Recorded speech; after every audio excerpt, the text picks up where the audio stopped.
Hey everybody, welcome to our second video update of the weekend, which is on Amazon's daily candle versus weekly candle.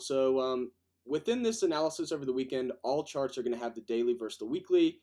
This kind of gives us a perspective of what's happening from the shorter term and then the longer term. So starting with the shorter term daily candle, we can see that we've got kind of this very steep wedge currently forming, and clearly the moving averages are way above this area. And we can see that the SMA 20 moving down through the EMA 50 up here was really quite a signal for a bigger move down. So if you're interested in learning more about this, we do have a blog post on using the SMA 20 and the EMA 50 together, so make sure to check that out. But from a longer term standpoint, this is where it gets interesting. This trend line is essentially a function of this point right here and then this point right here. Essentially two areas where the price found resistance on the weekly candle on this very strong uptrend.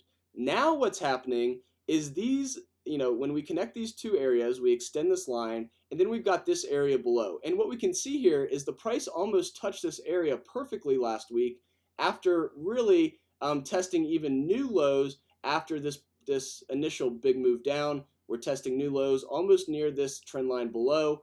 And the thing to look at here is really the lower indicator setup. And when we've got really big moves on the downside, sometimes these lower indicators are going to completely false signal and really not help us out at all. However, we can still use them for kind of pattern recognition and get an idea of what has happened in the past and how things may turn out in the future.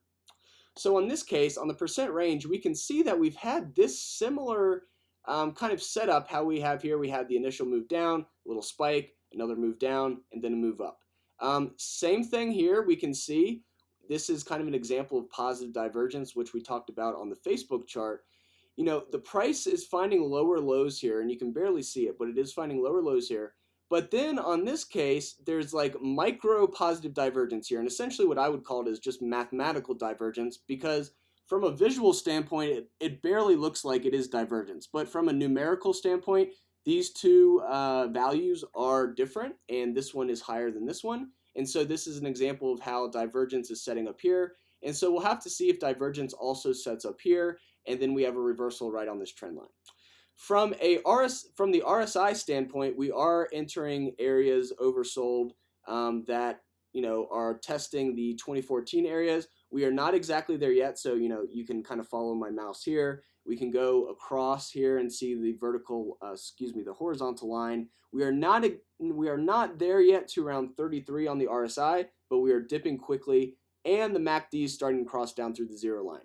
All of these things are an indication that we may be in for a bigger move down, especially as the price action on Friday shows that sellers were in control into the end of the day. So all in all, FANG stocks definitely are going to be interesting to watch into the rest of the year. We'll just have to really see for Amazon if this area holds on the longer term chart, as well as this wedge support, which has an alert below.